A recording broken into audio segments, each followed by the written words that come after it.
entonnoir, de toute façon. Et ce que nous disons ici, on est heureux d'être ensemble, c'est vrai aussi. On est heureux d'avoir des frères aussi, c'est vrai aussi. Et ça fait plaisir que je puisse revenir dans cet endroit aussi, dans cette région, parce que je suis déjà venu. Et je suis heureux de retrouver des frères et des sœurs, et de ceux qui vont le devenir encore ce soir, par la parole de Dieu qui va être prêchée, parce que les références sont là, de toute façon. Nous avons une capacité, de toute façon, intellectuelle, on n'est pas. On est des gitans qui avons eu la grâce de connaître le Christ et qui s'est révélé à nous. Je rappelais dernièrement dans une réunion, le réveil est né d'une façon extraordinaire, vous le savez vous-même aussi, puisque le réveil a commencé par les voyageurs, par les manouches. Hein, et nous avons vu de quelle façon il s'est fait. Je vous rappelle vite fait comment ça s'est passé.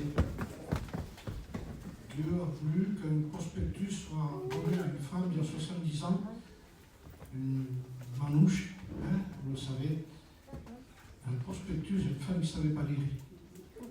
Donc vous vous rendez compte de ce que Dieu est capable de faire quand il veut faire quelque chose de lui. Et je rappelais simplement ça, je vous l'ai dit ce soir, c'est que il y a eu un réveil avec des gens qui... Je ne sais pas si aujourd'hui nous aurions le même réveil avec la connaissance que nous avons. Mais Dieu a voulu se glorifier dans la simplicité de ce que dit la parole de Dieu, que Dieu a créé des choses avec rien. Commencement, rien. L'apôtre Saint Paul va le rappeler, ça en est Corinthiens, Dieu a choisi des choses qui n'étaient pas. Donc même si c'est humiliant ce que je vous dis, ne trouvons pas humiliant ce que je vous dis ici, c'est une grâce de Dieu. Que Dieu a pu utiliser notre peuple avec des gens dans ce temps-là qui n'avaient aucune capacité, aucune école, rien du tout. Mais comme je le rappelais ici, je le rappelle encore, Dieu a créé avec rien. Et comme disait l'homme de Dieu, pour nous, le mot rien, c'est rien. On ne fait rien avec rien. Mais quand Dieu a vu qu'il n'y avait rien, il dit, avec rien, je fais quelque chose. Parce que pour Dieu, rien, c'est quelque chose. Vous comprenez qu'il y a une différence entre nous et lui. Parce que nous, il n'y a rien, on dit, mais il n'y a rien, il ne peut rien faire. Mais quand Dieu dit, il n'y a rien, moi, je peux faire quelque chose avec rien, et il l'a fait. Au commencement, rien. Et Dieu a parlé. Et avec rien, Dieu plus rien, il y a eu la lumière. Je bénis Dieu. Parce que c'était la même action qu'il y a eu dans notre mouvement, hein, c'est avec rien, avec le choix de Dieu. Dieu a choisi des choses vides, des choses qui n'étaient pas, des choses qui n'avaient pas de valeur. Et il a fait exprès pour confondre, dire à la parole de Dieu ce qui était. Nous n'avons pas besoin, vous savez, j'entends souvent quand quelqu'un dit, si le jour où il va se convertir, lui, avec tout ce qu'il connaît, d'écouter le Seigneur libéré, justement, c'est pas avec ça que moi, même si on a des avocats chez nous, mais c'est pas parce qu'on a un avocat qu'il va nous utiliser, réutiliser un peuple qui ne savait rien. Le choix de Dieu. Et je bénis Dieu parce que le Seigneur fait pareil encore aujourd'hui. Il ne faut pas oublier. Et je ne veux pas oublier non plus en tant que prédicateur et en tant que chrétien, nous ne pouvons pas oublier que Dieu nous a choisis parce qu'on n'était pas. Et ce n'est pas parce qu'aujourd'hui on commence à connaître quelques textes, quelques doctrines qu'on va se prendre pour quelqu'un. Non, c'est parce que Dieu a choisi encore. Nous continuons à être de cette façon parce que Dieu s'est choisi un peuple. Et vous savez, je le dis encore ici, derrière l'estrade, ici, Dieu me permet une fierté, un certain orgueil, qui n'est pas permis en réalité. L'orgueil, c'est quelque chose qui fait beaucoup de mal à Dieu, l'orgueil. Vous savez, l'orgueilleux, c'est Dieu qui le décide. C'est important, ça. Vous savez, si vous avez un démon contre vous, c'est pas un problème, Dieu peut être vers vous. Mais quand c'est l'orgueil, c'est Dieu qui résiste à l'orgueilleux. Il me fait grâce aux hommes. Mais Dieu me permet l'orgueil, c'est d'avoir ce livre. C'est de connaître Dieu. Je crois que le seul orgueil, c'est écrit dans la parole de Dieu, que le seul orgueil que Dieu nous permet, c'est de connaître lui. Donc Dieu nous permet l'orgueil. Alors soyez orgueilleux, sous les murs. Donc on est orgueilleux de le connaître, parce que nous savons que lui, c'est lui, nous, on n'est pas. Et nous vivons avec quelqu'un qui veut et qui peut. Non simplement il veut, il peut. Nous, on veut, mais on ne peut pas. Il y a des choses qu'on voudrait. fait? On peut vouloir qu'un malade soit guéri, mais comment on peut le guérir? Comment on fait nous? Vous voyez, donc on voudrait bien que des membres de nos familles soient sauvés. Mais on le veut, ça, nous. Mais comment on fait, nous? Il n'a pas de pouvoir, là. Mais Dieu a des capacités. Il veut et il peut. Donc là, nous avons déjà l'avantage extraordinaire. Et l'avantage que nous avons, c'est que celui qui veut et qui peut nous aime. Et il nous a aimés comme nous sommes. Je bénis Dieu parce que Dieu nous aime. Il nous a aimés comme nous étions. Et comme disait l'homme de Dieu, mais il nous a trop aimés pour nous laisser comme nous sommes. Et c'est ça l'amour de Dieu. Et je bénis Dieu parce que ce livre, vous savez, le pasteur qui m'a baptisé, c'était Manico. Et il disait, ce livre ne nous dit pas comment va le ciel, mais il nous disait comment on va au ciel. Et nous ne voulons pas questionner le ciel, comment ça se passe là-haut. Nous, ce qui est important, c'est de pouvoir y aller. Et je crois qu'on n'est pas loin d'y aller, en réalité. On n'est pas loin d'y aller ici. Donc nous devons de veiller, de faire attention, surtout à ce que nous soyons dans le vrai. Et dans le vrai, ce n'est pas quelqu'un qui a la vérité en sa main, ce n'est pas un mouvement, ce n'est pas un tel, c'est pas un tel. La vérité, c'est dans le livre. La vérité, c'est ce livre, notre appui, c'est ce livre. La parole de Dieu est la vérité. Et Jésus est la vérité. Et quand quelqu'un aime la vérité, il aime Jésus. Quand on aime Jésus, on aime le livre. Parce que le livre, disait l'homme de Dieu, ce livre est en page imprimée ce que le Christ est lui-même. Donc ce livre-là est en page imprimée ce que Christ est lui-même. En un mot, les Écritures, c'est Jésus. Alors on ne peut pas séparer. Je sais que certains ont beaucoup de sentiments pour le Christ, mais il ne faut pas être sentimental, il faut être vrai surtout. Hein, donc je veux dire par là qu'on ne peut pas aimer plus Jésus que ce qui est écrit. Parce qu'il a permis que les Écritures nous soient apportées. Et les Écritures sont en page imprimée ce que le Christ est lui-même. Quelle force il y a dans la parole de Dieu, dans l'assurance que nous avons aujourd'hui de nous attacher. Cela que la Bible dit, attachez-vous à ce que vous avez entendu. Attachez-vous. Alors, nous ne voulons pas dire autre chose que ce que dit la Bible. Écoutez, aujourd'hui, je cherchais un texte, je l'ai trouvé. Et je vous dis, ce texte, pour introduction, c'est pas compliqué. C'est 1 Thessaloniciens, chapitre 5, et verset 14. 1 Thessaloniciens, chapitre 5, et verset 14. Nous vous en prions, frères. Nous vous en prions aussi, frères. Avertissez ceux qui vivent dans le désordre, consolez ceux qui sont abattus, supportez les faibles, ayez de patience envers tous. Alors, je l'ai lu, j'en ai parlé déjà de ces choses-là, quelque chose de très simple, et voyons comment, si on tord simplement un mot, on est à côté. Nous vous en prions, avertissez ceux qui vivent dans le désordre. Maintenant, si nous voulons consoler celui qui vit dans le désordre, ça va avec quand même, dire que ça va avec. Il faut le consoler, il faut l'aider. Mais non, je n'ai pas dit ça, je n'ai pas dit ça. Celui qui est dans le désordre, ne le console pas, avertis-le. Mais aujourd'hui, par rapport à ce qu'il y a quelque chose qui sort de la vérité, et qui va dans les émotions et le sentiment, on dirait que nous, on veut aller plus loin que ce que la Bible dit, c'est la couleur du désordre. Il dit à celui qui est dans le désordre, il dit, tu ne dois pas le consoler, tu dois l'avertir. Avertis celui qui est dans le désordre et console celui qui est abattu. Oui, celui qui est abattu, il faut le consoler. Mais celui qui est dans le désordre, il faut l'avertir. Et si aujourd'hui, on touche des points comme ça, on dirait que l'évangile devient dur, on dirait que l'évangile devient méchant, on dirait que la personne n'est pas gentille, quoi. Celui qui prêche n'est pas gentil. Mais vous savez ce que c'est dans la Bible, gentil, c'est vrai. Les gentils, c'était des païens dans la Bible.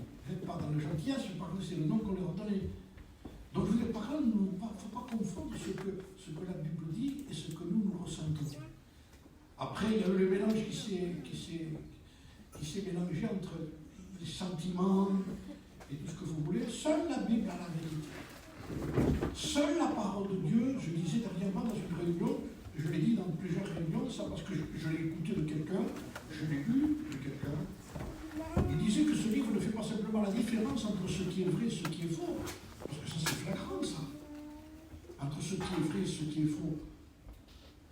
Elle le fait, la parole de Dieu, la différence.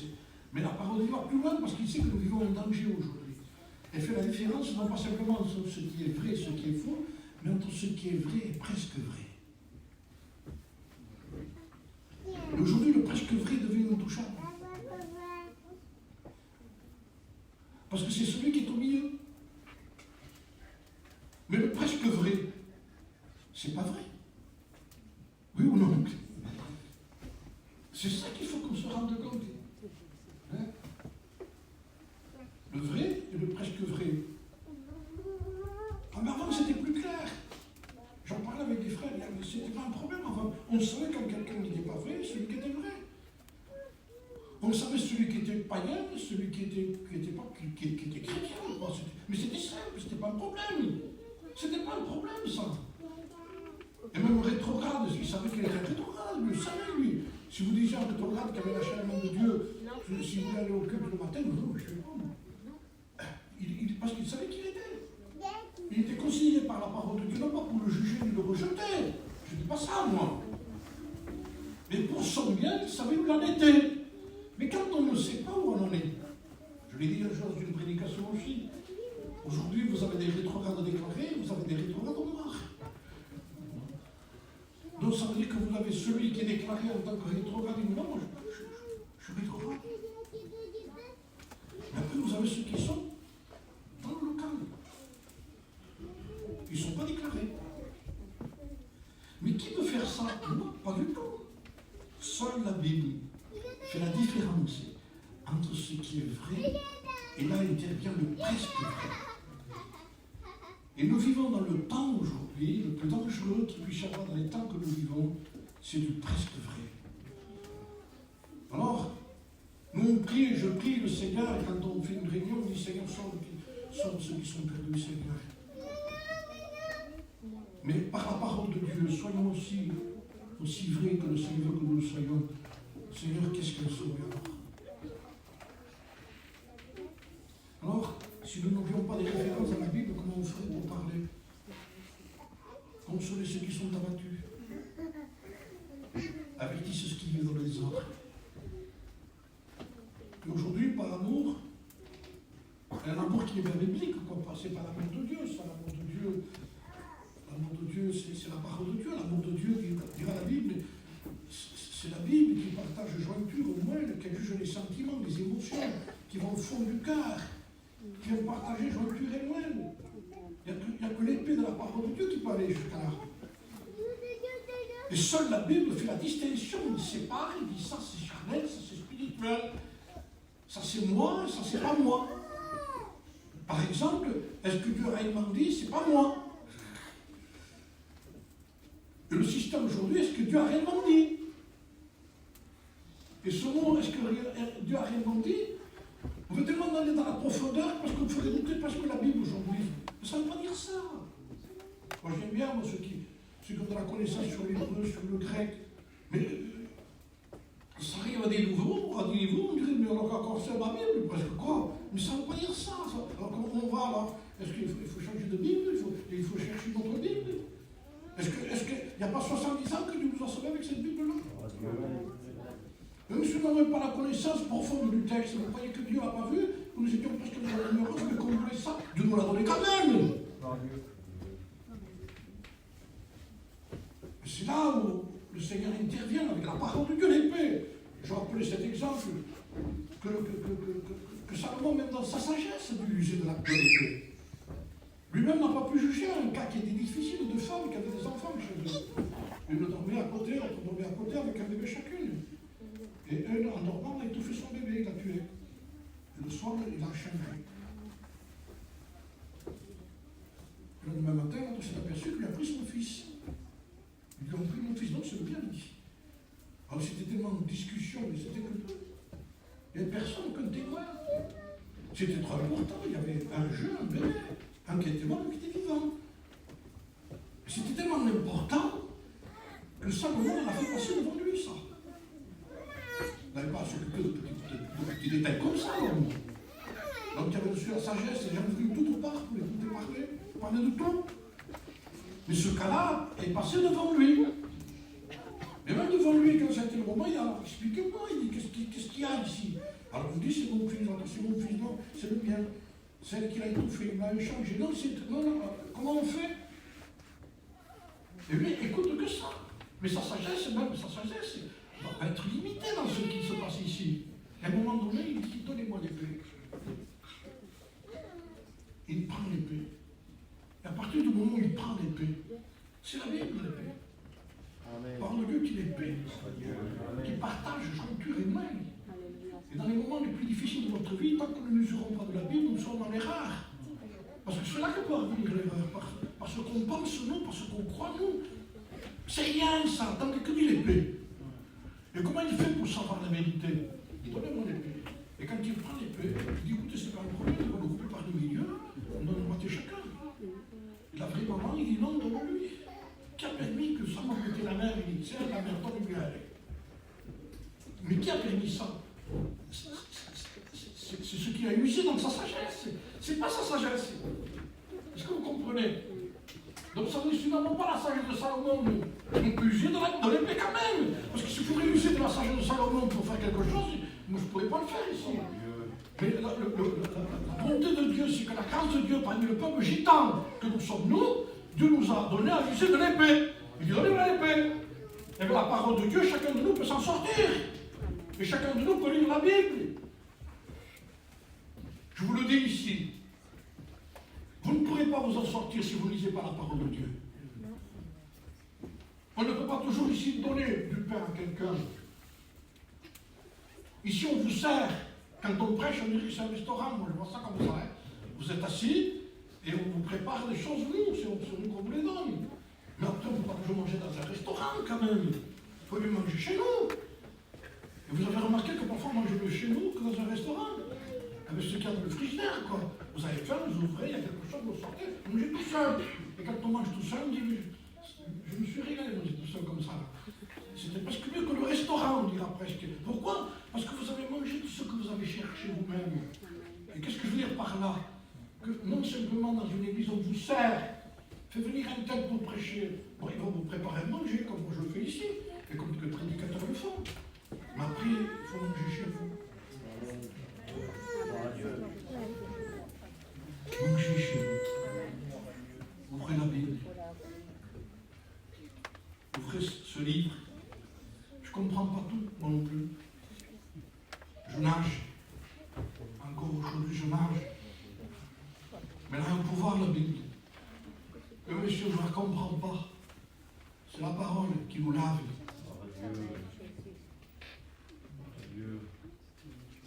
C'est la Bible. Amen. Ce livre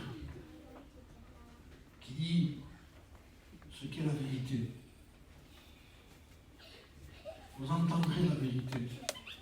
Pas par un homme qui dit j'ai le monopole de la vérité. Méfiez-vous quand quelqu'un dit que j'ai le monopole de la vérité. C'est la Bible le monopole de la vérité. Et quand on parle de la parole de Dieu, on sait que la parole de Dieu est la vérité.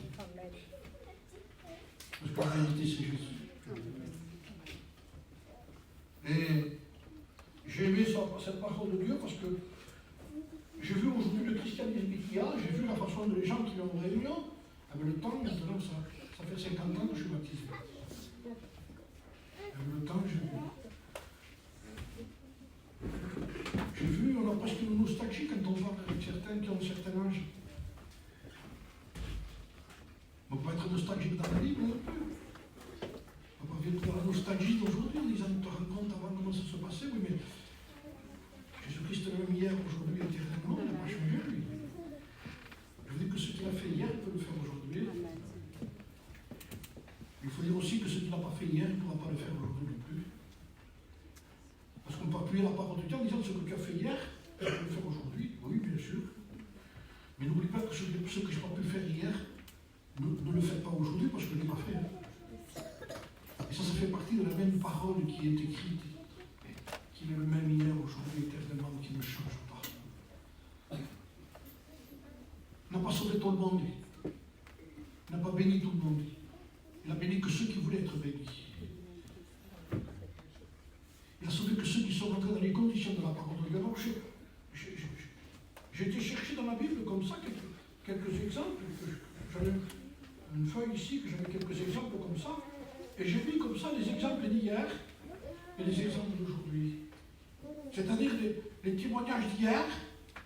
Je parle d'hier, mais je parle de 2000 ans en arrière. Je parle le départ. Le départ d'hier. Comment ça se passait? On a envie de consulter comme ça. Moi, j'ai consulté lorsque j'étais en Bretagne faire une mission. C'était la première fois que j'y allais. J'étais voir les anciens, je parlais un peu avec eux, les chrétiens. Je voulais savoir comment ça se passait. On cherche les origines des choses. Et l'origine, nous l'avons ici. Alors, je cherchais, je disais, comment ça s'est passé hier? Qu'est-ce qui se passait hier? Comment les choses se sont passées? Alors, on lit. On vient dans la parole de Dieu et on fait un bond de 2000 ans en arrière de suite. C'est un privilège que nous avons. On fait un bond de 3000 ans, 4000 ans, si vous voulez. On va jusqu'à la création. Et quand on va jusqu'à là, on voit que la parole de Dieu était là, en priorité. Et quand Dieu parlait à quelqu'un, c'était ce que Dieu lui disait qu'il fallait qu'il fasse. Et quand Dieu a parlé à Noé, il lui a dit comment il fallait faire. Et Noé s'est mis au travail en faisant ce que Dieu lui a demandé de faire. Je pourrais terminer mon message si je voudrais. Parce qu'on a compris que pour faire les choses, il faut les faire comme Dieu nous demande de le faire. Maintenant, si vous attendez quelque chose de plus, moi j'ai pas beaucoup de choses à vous dire. De toute façon, je peux continuer sur ça, si vous voulez. On va pas s'arrêter là. Mais je sais que notre bonheur dépend de notre obéissance, de notre soumission, de notre assurance aujourd'hui, de bâtir sur les normes, de faire comme Dieu dit. Un amour de bâtir sur les normes sismiques, comme on dit aujourd'hui. Vous savez, vous avez des pays, il y a plus de tremblements de terre que chez nous. Alors ils ont compris que ça, ils ne pourront pas l'arrêter, qu'il faut une autre façon de bâtir. Il y a des choses qu'on ne pourra pas arrêter non plus. C'est une autre façon de bâtir. Parce que les problèmes, vous ne pouvez pas les arrêter. Ce qui arrive aujourd'hui, vous ne pouvez pas l'arrêter. Le vent, vous ne pouvez pas l'arrêter. La pluie, vous ne pouvez pas l'arrêter. Le torrent, vous ne pouvez pas l'arrêter. Le Seigneur parle de deux maisons après. Une bâtie sur le roc, bâtie sur le sol. Donc on comprend très bien que celui qui a bâti sur le roc, c'est quelqu'un qui a obéi. Il creuse, touche le roc, il bâtit sa vie là-dessus. C'est un obéissant, lui. L'obéissance ne fait pas que le vent ne viendra pas. L'obéissance, la soumission à Dieu, ne fait pas que la pluie ne tombera pas et que le torrent ne viendra pas. C'est-à-dire que l'obéissance, dira l'apôtre Saint Paul, n'est pas une source de gain. La piété, être Dieu, oui, aimer le Seigneur, chercher Dieu, bâtir dans les conditions de Dieu, n'empêche pas que le problème arrive. L'obéissance, la parole de Dieu, bâtir en Dieu, ne fera pas que la maladie ne viendra pas. Ça veut dire, vous savez, j'ai reçu mon ordonnance vert à la fin de l'année, on envoie le nouveau, 2024. Alors vous imaginez comment ça y est, j'ai l'assurance pour 2024, je prends le petit bordereau, je le mets là, et je dis, eh bien, on est tranquille. Plus d'accident. Quoi? Non, plus d'accident. C'est pas pour ça. Donc ça, c'est pour que quand tu as un accident, tu sois assuré dans l'accident. Mais ça n'évite rien du tout. Mais tu es assuré. Eh bien, les choses de Dieu, d'autant plus. On les reçoit, non pas parce qu'on dit ça, tu te convertis, tu verras, pas de problème, c'est l'évangile qui est très chose pour lui, ça. Ça, c'est le danger de nos réunions. De promettre des choses que le Seigneur ne fera jamais. Alors, il promet des guérisons, des signes, c'est pas normal que tu sois malade. Parce qu'à dire, tu aurais peut-être possédé, même certains églises. On dit comme on va aujourd'hui. Pourquoi? Parce que l'évangile est tordu. Et c'est les gens qui tombent à l'évangile, c'est dans ce but. C'est parce que ça donne plus de gloire, comprenez bien. Si je vous promets beaucoup de choses,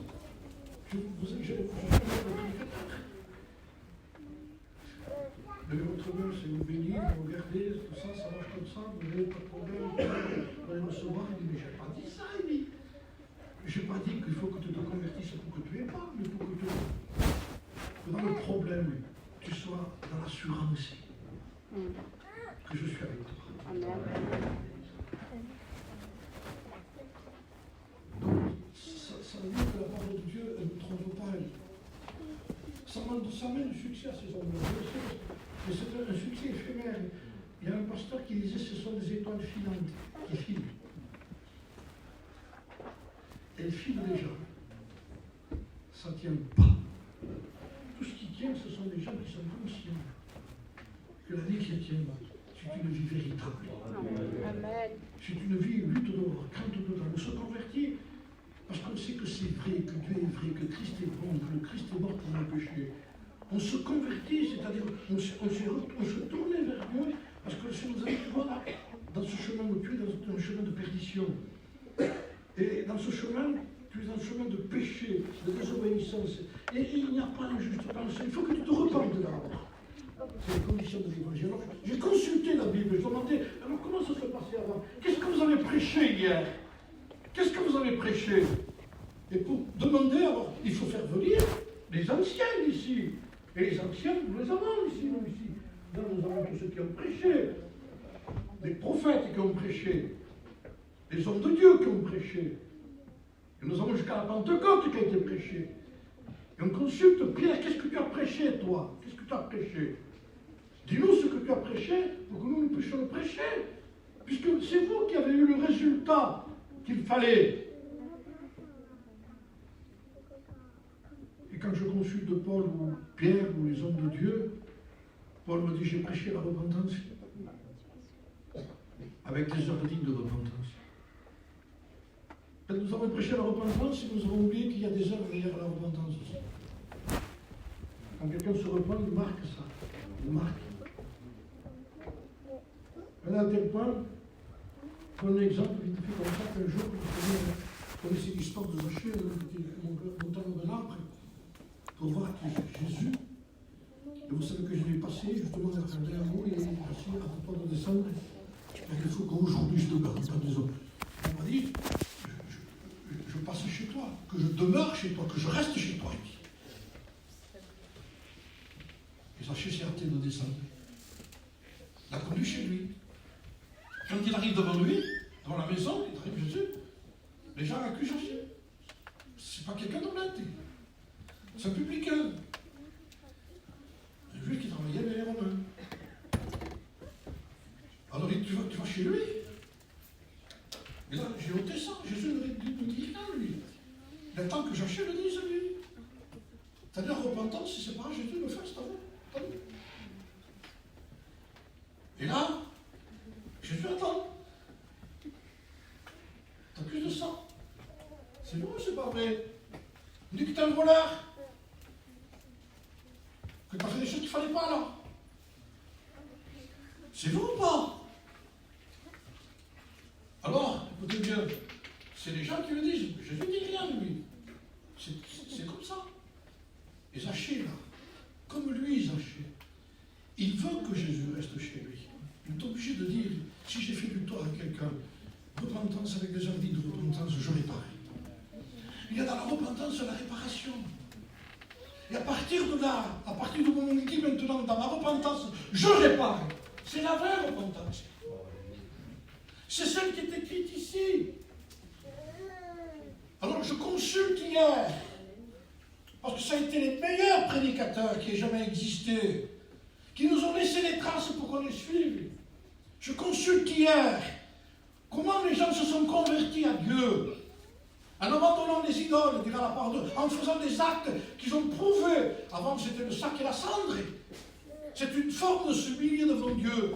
On prenait un sac, on prenait de la sable sur la terre, sur la tête, comme ça. On n'ira pas jusqu'à là.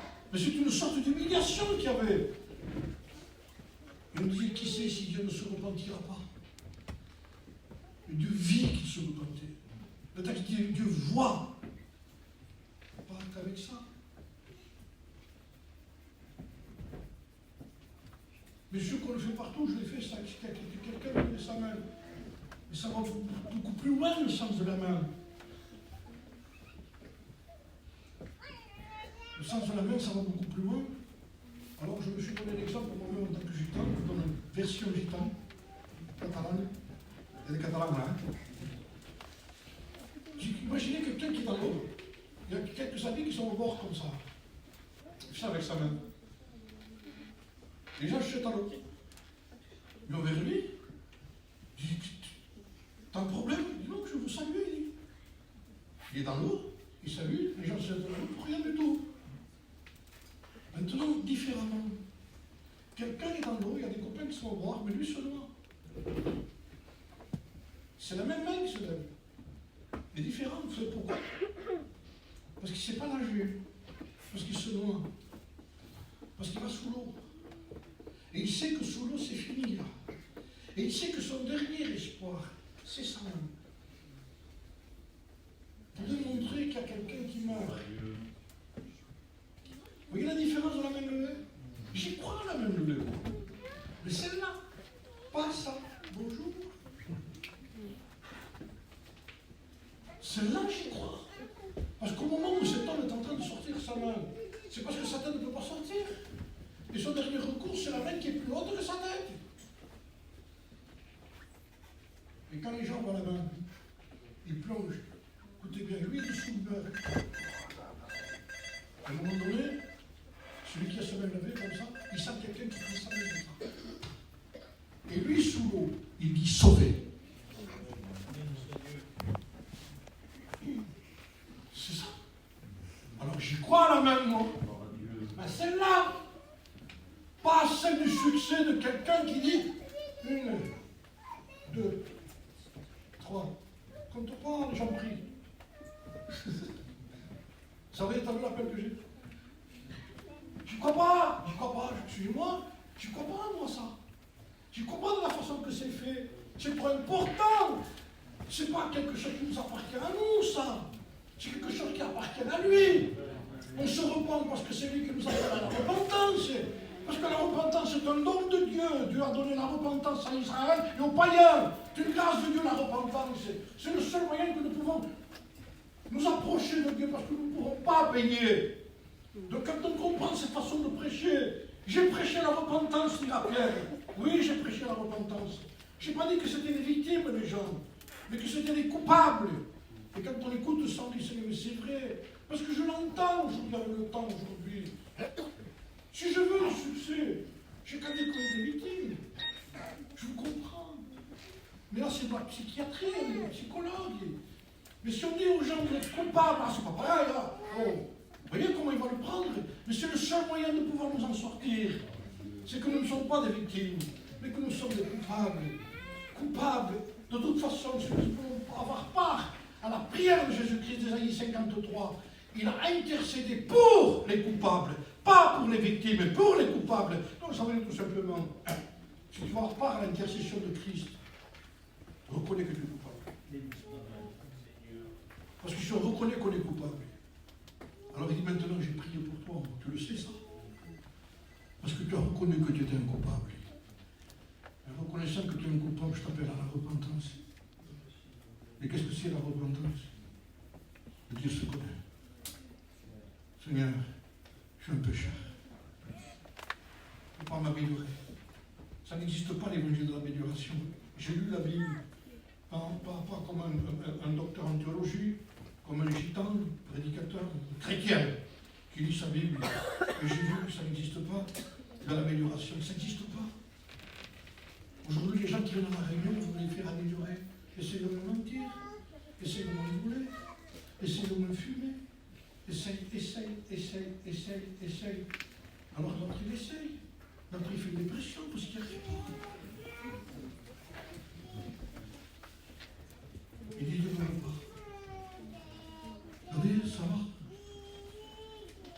On lui a fait dire Dieu ne veut pas. Mais c'est parce que c'est l'autre qui lui a fait dire ça. Mais non, Dieu te veut. Mais pas de la façon que toi tu le vois comme ça. Il ne veut pas que tu essayes. Il veut que tu confesses que tu ne peux pas.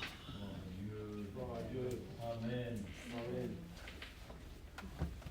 Parce que la chair veut de l'amélioration, mais pas reconnaître ce qu'il est. Et quand on avoue ses transgressions à Dieu et qu'on les délaisse sur une petite miséricorde, c'est si simple que ça. Parce que quand on se repent après la Bible, après il nous dit convertis-toi maintenant. Qu'est-ce que c'est se convertir? Fais un demi-tour ici. Pas un tour complet, tu vas te retrouver dans le même chemin. Un demi-tour, c'est suffisant. Quand on fait un demi-tour, on tourne le dos à ce côté, et logiquement, à chaque fois que je dis ça, il y a une croix derrière. Et le Seigneur, tourne-toi. Tu t'es repenti, il dit, tourne-toi. Je vais t'annoncer quelque chose d'extraordinaire, il dit. Et maintenant, regarde. Mon fils est mort pour tes péchés. Regarde, le salaire du péché, c'était la mort, mais le don gratuit de Dieu, c'est la vie éternelle en mon fils Jésus-Christ. Regarde où il est mon salut. Dans ta véritable repentance, dans ta véritable conversion. Et à partir de là, ce que toi tu dois faire, il faut que tu le fasses. Et maintenant, ce que tu ne peux pas faire, moi je l'ai fait. Je pardonne ton péché. Le sang de Jésus-Christ purifie tout péché. Amen. Ce n'est pas les œuvres de la chair, ce sont les œuvres de la grâce de Dieu, de la miséricorde de Dieu et des compassions de Dieu. C'est pour cela que j'ai envie, moi, de consulter et de rester sur ça. On n'aura pas à une foule de personnes, mais tous ceux qui le feront selon la Bible, je vous promets qu'ils seront sauvés. Amen. Tout dépend du but que nous avons, remplir un local ou remplir le ciel. Maintenant, pour remplir un local, il faudra peut-être passer des compromis. Dieu le voit, ça, Dieu le voit, Dieu le voit, Dieu le voit. Et Dieu voit tout. Et justement, c'est lui qui le voit. Mais si on a l'intention, vous et moi ensemble, de nous mettre du côté du Seigneur et dire, Seigneur, nous allons prêcher ce que tu as prêché, dire ce que tu as dit. Il ne faut pas être compliqué. Il y a des jeunes de Perpignan, je disais, que son réunion m'avait invité à faire un matin et le soir, c'était tout un groupe de jeunes de l'église mère de Perpignan, les Catalans là-bas. Alors j'ai été, et j'étais heureux de me recevoir parce que j'étais ancien pour eux. Et dans la prière, ils disaient, avant que je prenne la parole de Dieu, Seigneur, nous voudrions, avec tout le respect que l'on pour l'ancien, ils disaient ça dans la prière, ce n'est pas lui que nous voulons écouter, c'est toi que nous voulons écouter. Alors quand j'ai pris la place, je dis, vous avez raison, vous avez dit ce que vous avez dit, de ne pas vouloir m'écouter à moi, écouter à lui. Maintenant, il faut dire une chose, je dis, je suis plus compliqué que lui, moi. Je ne sais pas si vous l'écouteriez. Trop simple. Je vous promets, je le crois, que si aujourd'hui il viendrait Jésus sans savoir qu'il est Jésus, il ne prêche plus chez nous. Il n'a pas un message.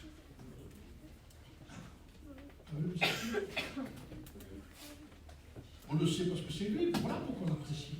Parce qu'on sait que c'est Jésus qui disait ça. Je suis un berger de brebis. Je suis du pain, je suis de l'eau.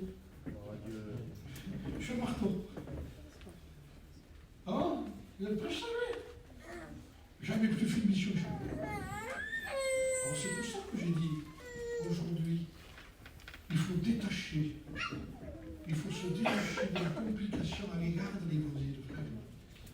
Et revenir dans la simplicité des choses. Et ne pas chercher des gens qui nous amènent dans les étoiles. On ne descend plus après. Parce que c'est devenu. Restons là-bas. Soyons conscients que nous avons les pieds sur la terre. Mais que Dieu veut le cœur dans le ciel. C'est tout. Et que seule la Bible nous dit les choses comme elles sont. Nous avons envie de voir le résultat. Je vous ai parlé de la seule de Noé. Si je vous parle de nous, il faudrait rester plus longtemps, mais écoutez bien. On a vu la fidélité de l'homme. Noé a obéi. Mais comment est-ce possible que dans un monde perdu, parce qu'un homme obéit à Dieu, Dieu est capable de faire la distinction. Attendez, Je ne sais pas si vous comprenez. Je l'avais annoncé, mais il dit non, il ne frappe pas. Il ne frappe pas. Celui qui désobéit avec celui qui obéit. Dieu est trop juste, il ne fait pas ça, lui. Alors, de l'intérêt dans l'obéissance, parce que tu vas faire la distinction de Seigneur Danton ici, entre celui qui le sert et celui qui ne le sert pas. Hein.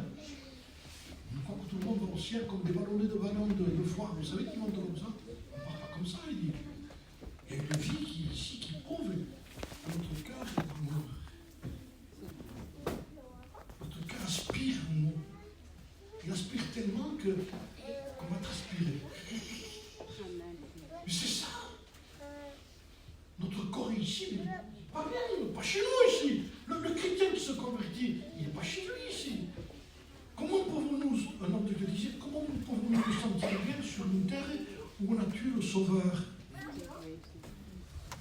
Comment pouvons-nous nous sentir bien ici, dans les principes de cette terre, mais on a tellement d'hypocrisie sur le Christ en tant que religieux en plus? C'est les religieux qui ont fait du mal. Vous croyez que ça a changé le système pharisianique? Ça n'a pas changé. Ils veulent les premières places dans les synagogues. Je le disais l'autre jour. Ils veulent les premières places dans les synagogues. Ils veulent saluer Rabbi. Les premières places dans les synagogues. C'est dans les églises évangéliques. Les prédicateurs. Salut Rabbi. Maître, enseigneur. Donc, mais après, ça devient pharisanique tout ça. Eux, c'était devenu des pharisiens.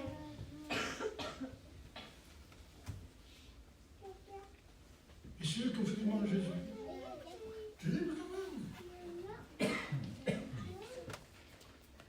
Et quand on revient aux choses simples de la parole de Dieu, du Seigneur, tant pis si je ne suis pas devant.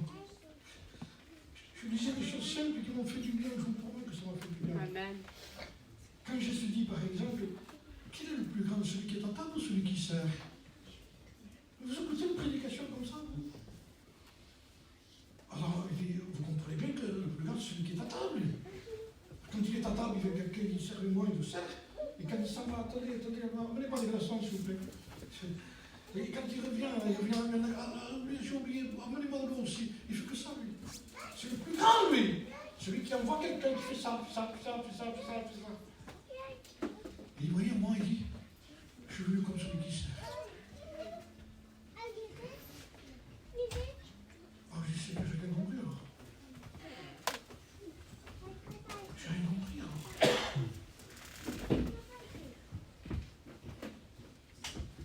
Je suis serviteur.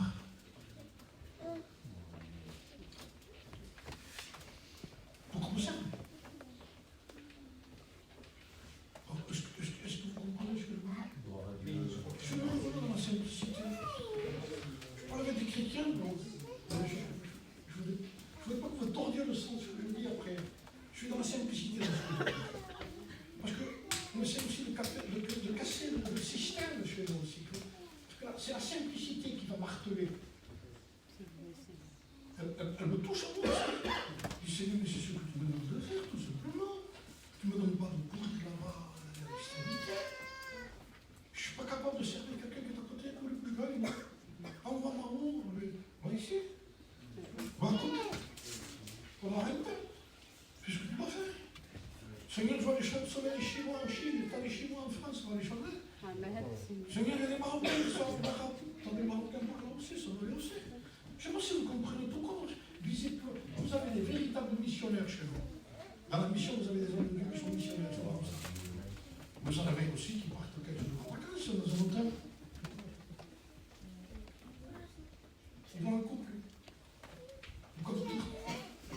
Je vous le dis. 15 heures de jour. Il n'y a pas fait des réunions. C'est Seigneur. C'est Seigneur pour le vrai missionnaire. Qui est lui? Quand les autres partent en vacances, vous êtes là. Comprenez que vous avez fait des missionnaires. C'est une missionnaire de chez nous, ça. Notre mission. Et par là que Dieu veut casser le système de chez nous. Non pas de se faire servir, de servir. De simplicité du Christ lui-même. De ces hommes qui ont fait la de Christ. Alors j'ai consulté la Bible, je lui ai dit, comment ça se passe? Ben, il fait une arche comme le Seigneur m'a dit de la faire. Le métrage, la fenêtre, la porte à côté, même m'a laissé la liberté de ne pas mettre un métrage. C'est moi qui l'ai mis. Donc c'est à nous de mettre la porte qu'on veut. On pense à beaucoup de monde, ils sont la porte alors. Il n'y a pas de maître. Ça veut dire que c'est une formulation que nous mais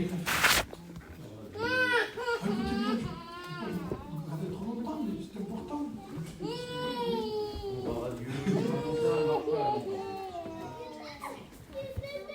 Je suis un peu imaginaire, je vous le dis, hein. Catalan, je suis pas imaginaire, mais ça fait partie de l'évangile aussi. Je pensais à un moment donné, par exemple, que je l'ai dit en prêchant ça. Hein. Là, c'est presque fini, 150 mètres de l'eau. Je crois qu'il a fallu presque 100 ans pour le faire. Donc, compte, travail, c'était pas avec des outils comme ça. Mais qu'il a débuté. Il ne bougeait pas de là, lui. Témoignage de quelqu'un qui est fidèle. C'est que celui disait, tu viens pas là-bas, j'ai un travail à faire. Et quel travail à faire? Accomplir ce que Dieu m'a demandé de faire. C'est simple aussi. Mais il faut du temps pour ça. Vous croyez qu'il ne mangeait pas, non? Vous ne croyez pas qu'il faisait pas de son petit travail aussi? Certainement qu'il le faisait. Après tout le reste, c'était pourquoi? Travailler à l'arche. Travailler à son salut. Travailler à ce que lui avait demandé. C'était injuste. C'était juste. Il travaillait. Imaginez, moi j'imaginais comme ça.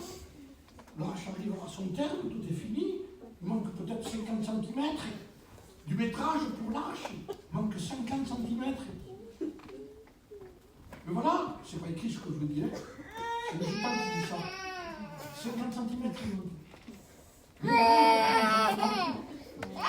Mais il faut couper l'arbre pour ça. Alors, il manque de cette. Imaginez les enfants, les fils de Noël. Papa, il faut couper l'arbre pour ça. Pour 50 cm, il faut couper l'arbre. Vous vous rendez compte? C'est imaginaire ce que je vous dis. Mais ça a un sens ce que je vous dis. Hein? Alors, non, les fils, coupez. Il y a du travail, hein? Il faut couper les branches, tout ça, il faut faire lisse, il faut faire une planche, pour 50 cm. Coupez. Faites-le. Il faut arriver à ce que Dieu nous a dit de faire. Il faut faire ce que Dieu nous a dit de faire. Alors bien l'assurance après de Christ. Je termine avec ça ici. Noé, ses fils entrent dans l'arche. La porte se ferme, ils sont dans l'intérieur.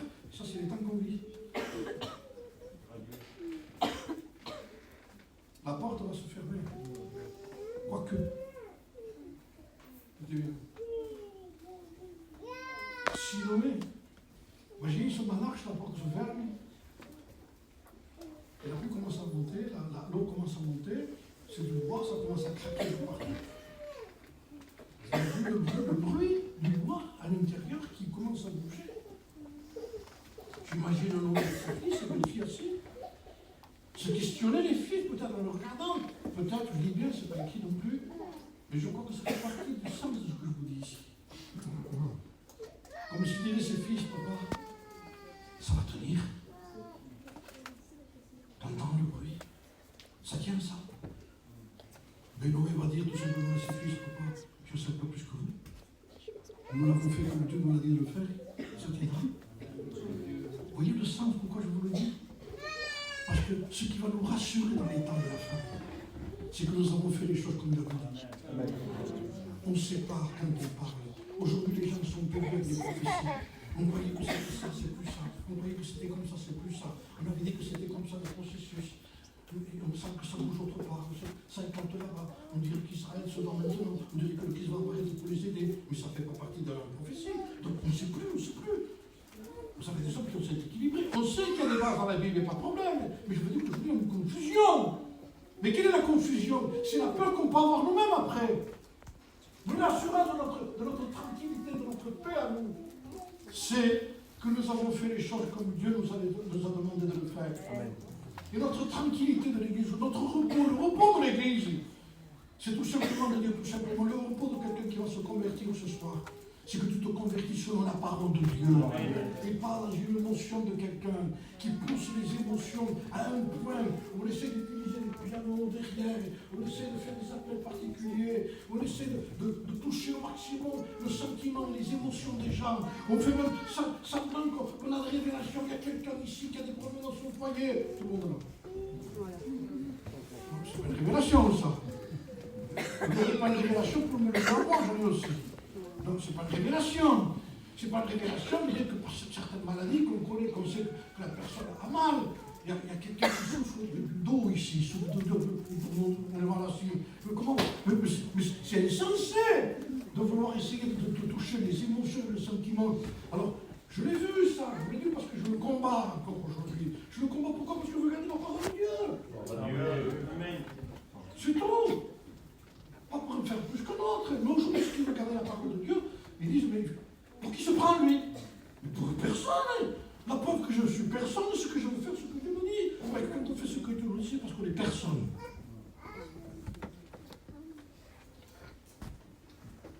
Alors il y a... la musique. On a dit prêche, Timothée, prêche la parole. Timothée, prêche la parole. Tu as besoin de lire ta Bible toi-même aussi. Lis ta Bible. On ne peut pas. Je me sens diminué beaucoup. On ne peut pas faire de quelqu'un, quand quelqu'un ne va pas prendre ses propres responsabilités pour être ce qu'il doit être. On ne peut pas. On ne peut pas. On ne pose pas les mains à quelqu'un pour lui faire arriver quelque chose, que c'est à lui de le faire. Il faut qu'il se repente pour le faire. On ne peut pas produire quelque chose. On ne produit pas des choses. Il faut que lui-même aille dans les choses de Dieu pour le faire. C'est à toi d'aller à la croix, de te prosterner. C'est à toi de demander pardon. On peut t'aider pour arriver jusqu'à. On doit te lâcher après, il faut que tu ailles tout seul. On ne va pas à la croix à deux, on y va tout seul. Amen. Parce qu'il faut qu'on se repente tout seul. On a besoin de se dégager devant Dieu, il faut aller jusqu'au fond des choses et demander pardon à Dieu de tout notre cœur. Ne vous en faites pas. Le Saint-Esprit vous aidera à ce moment-là. Il va nous convaincre de ça, l'Esprit de Dieu. On dit souvent chez nous dans nos cantiques, en espagnol, baja. En français, descend l'Esprit. Mais dans quel but, il dit? Si ce n'est pas pour vous convaincre de péché. Dans quel but? Si ce n'est pas pour vous convaincre de péché, de justice et de jugement. N'est-ce pas le rôle du Saint-Esprit chez nous? Il prendra de ce qui est à moi, dit Jésus-Christ, et vous l'annoncera. C'est le but du Saint-Esprit chez nous. C'est ce que je lis. Je ne sais pas plus. Je vous promets que je ne sais pas plus. J'ai appris les éléments de la Bible à l'école biblique en 77. Mais j'en suis encore là, moi. Et je veux rester là. M'épanouir un peu plus tout seul avec Dieu. Non pas que ma connaissance soit une connaissance qui explose en disant, vous allez voir, vous avez plein la vue. Et au lieu de vous éclairer, je vais vous éblouir. C'est fait mal aux yeux. On va parler de choses concrètes ici.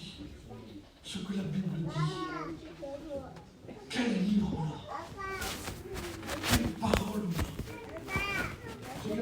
C'est quelque chose d'extraordinaire. J'ai écouté un témoignage effroyable, effrayant, je vous le dis. Il y a très longtemps que j'étais jeune et j'ai lu un témoignage. C'était une secte satanique. Elle se réunissait avec la Bible pour détruire la Bible.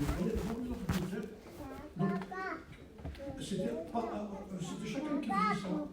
Alors, un prenait un texte de la Bible, le détruisait devant tout le monde et ça ricanait, quoi, contre la Bible. Et après, c'était le rôle, c'était un qui est venu après.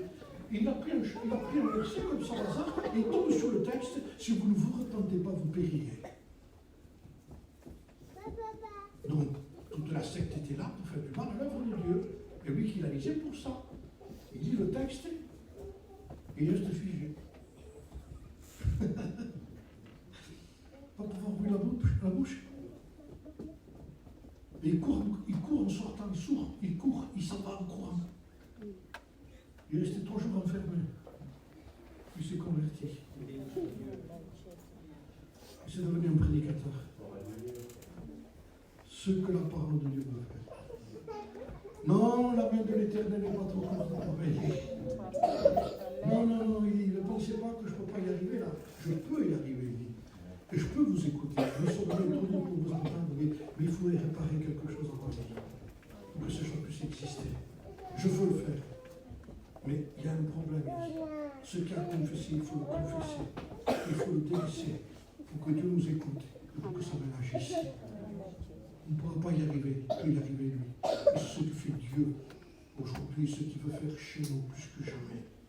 De revenir. Revenons. Revenons. Mais envoie le réveil. Je dis tout simplement, vous savez ce que c'est le réveil? Je l'ai dit. Je suis en train de dire, je vous promets que quand on honore Dieu parce que Dieu a dit, je vous promets que le réveil, j'en dirai moi. Vous allez voir ce que vous allez voir ici. Quand la parole de Dieu est mise à sa place, c'est que Dieu est capable d'appeler les choses qui ne sont pas comme si elles étaient, elles existent. Et ça, c'est la parole de Dieu. Je la crois de tout mon cœur. Alors, il y a tellement d'exemples à donner. Je vais m'arrêter ici. On arrête sur ces choses-là. Comprenons le sens de la parole de Dieu. Ce soir, je peux le dire. Croyons Dieu. Ne croyons plus en Dieu. Croyons en Dieu. Croire en Dieu, c'est tout simplement croire quelqu'un. Je disais, je sors d'ici, je pars de... Si j'aurais été avec ma voiture, je sors, et je dis, je vois quelqu'un au bord de la route, je me suis pour aller à Terrasson. Terrasson, s'il vous plaît. Je dis, vous prenez de suite à droite. Et moi, je prends de suite à gauche. Vous comprenez que j'ai parlé à quelqu'un avec qui je parlais, que je croyais avec qui je parlais. Où le problème que j'ai, c'est que je ne crois pas. Et pourquoi je ne le crois pas? Parce qu'il m'a dit à droite et j'ai pris à gauche. Comprenez-vous que j'arrive là où je dois aller moi? Et qu'est-ce que c'est croire en Dieu? Croire en Dieu, c'est croire en l'existence de Dieu. Mais les démons aussi croient en Dieu. Mais ils ne le respectent pas. Ils n'aiment pas. Ils n'en veulent pas. C'est pas leur Seigneur. Alors, il n'y a aucun démon qui a dit le Seigneur Jésus, jamais. Je vais essayer de trouver le texte. Il n'y a pas une seule fois. Ils ont dit Jésus, Jésus. Souvent, ils ont dit Jésus. Mais le mot Seigneur, ils ne l'ont jamais prononcé. Jamais. Parce que pour eux, ça va l'importance. C'est parce que leur Seigneur, ce n'est pas Jésus pour eux. C'est Satan. Dans le fond, ils sont pas connectés. C'est pas mon Seigneur. C'est le pervers, c'est le soulier. C'est la personne. Et nous, on sait que nous, on croit en Dieu. Nous, si nous dit à droite, je ne cherche pas à comprendre, même si Satan veut nous dire que c'est pas par là. Je te dis à droite, tu prends à droite, c'est toi. Voilà ce que j'en finis ici ce soir. Si Dieu nous dit, pourquoi arriver à nouveau? Est-ce que Dieu a réellement dit? Revenons, dira l'apôtre Saint Paul, parce que certaines personnes se sont égarées de la simplicité à l'égard de l'évangile. Et il parle de Ève. Et qu'est-ce qui s'est passé dans le jardin d'Éden pour la simplicité? La simplicité, c'est Dieu a dit. Dieu a dit. Regardez ce qu'a fait le principe. Là. Dieu a dit, tu l'amènes à l'église, on fait prier pour ton fils est guéri. Le réveil. Dieu a dit, il n'est pas la connaissance de l'étude provisoire que vous croyez que ça marche. Non, non. Il a prié. L'enfant guéri. Le réveil. Dieu a dit. Prononçons ce mot encore chez nous. Dieu l'a dit. Jésus le dit. Et nous sommes heureux de savoir que Dieu le dit encore chez nous ce soir. Que si tu te repens, il te sauve. Ce soir, si tu te convertis, il te sauve. Si tu confesses ton péché, il te sauve. Le Seigneur a dit à Zachée, aujourd'hui, le salut est rentré dans ses maisons. Et non simplement le salut, il dit, je le rétablis en tant que fils d'Abraham. Il dit, car celui-ci est un fils d'Abraham ici. Je le rétablis en tout pour tout. Dans la confiance de son peuple. Et Dieu nous rétablit même dans la confiance de notre propre peuple. Que Dieu nous bénisse ce soir. On prie le Seigneur. Seigneur, je te sais. Tu connais. Tu sais. Seigneur, avec ton peuple ce soir, Seigneur, nous nous mettons dans ton œuvre. Oui. Et nous condamnons les œuvres infructueuses et ténèbres. C'est vrai, ça.